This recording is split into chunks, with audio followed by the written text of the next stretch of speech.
शिव जी, मेरे माता पिता कब वापस आएंगे?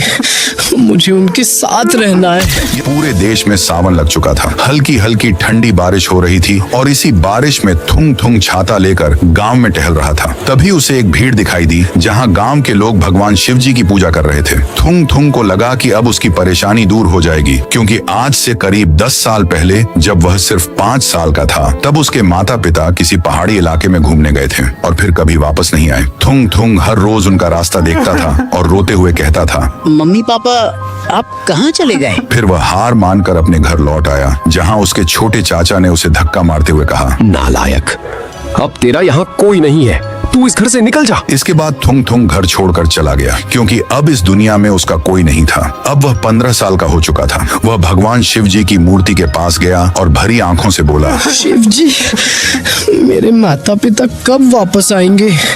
मुझे उनके साथ रहना है। यह सुनकर गांव वाले भी भावुक हो गए। एक रात जब थुंग थुंग काम करके घर की ओर जा रहा था, तभी उसे रास्ते में वही मूर्ति दिखाई दी। वह मन ही मन सोचने लगा, अरे ये मूर्ति तो कल गांव में थी, आज यहाँ कैसे आ गई? फिर वह मूर्ति के सामने गया और अपने हाथ में एक दिया उठा लिया। देखते ही देखते वह मूर्ति अपने असली रूप में आ गई और बोली, बालक, मुझे तुम्हारी सारी परेशानियां पता हैं, टेंशन मत लो, तुम्हारे माता पिता बहुत जल्द तुमसे मिलेंगे।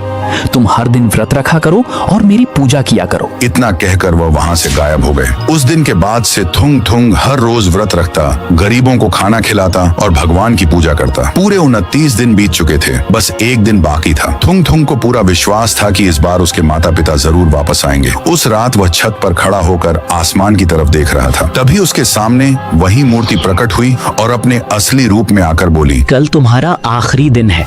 अगर कल तुमने मेरी कही हुई सारी बातें पूरी कर दी तो तुम्हारे मम्मी पापा वापस आ जाएंगे। थुंग थुंग मन ही मन बोला, इस बार मैं सब कुछ पूरा करके ही रहूंगा। मुझे अपने मम्मी पापा के साथ रहना है। अगले दिन थुंग थुंग ने भगवान के सामने दीप जलाया, गरीबों को खाना खिलाया और फिर गांव के बाहर जाकर अपने मम्मी पापा का इंतजार करने लगा। कुछ ही देर बाद आसमान से एक यूएफओ उतरा, जिसमें से उसके माता पिता बाहर आए। असल में जब उसके माता पिता पहाड़ों में घूमने गए थे, तब उनकी कार का ब्रेक फेल हो गया था और गाड़ी खाई में गिर गई थी, जिससे दोनों की मौत हो गई थी। लेकिन थुंग थुंग की अटूट तपस्या, सच्ची श्रद्धा और त्याग ने उन्हें वापस लौटा दिया। अगर कहानी पसंद आई हो तो चैनल को सब्सक्राइब जरूर करें।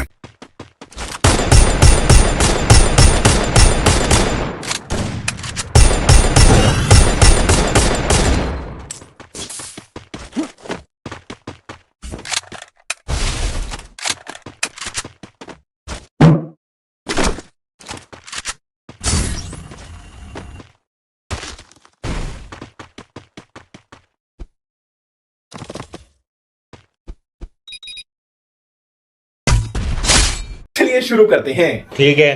चोरे बहन का लड़ा है। अब देख तू।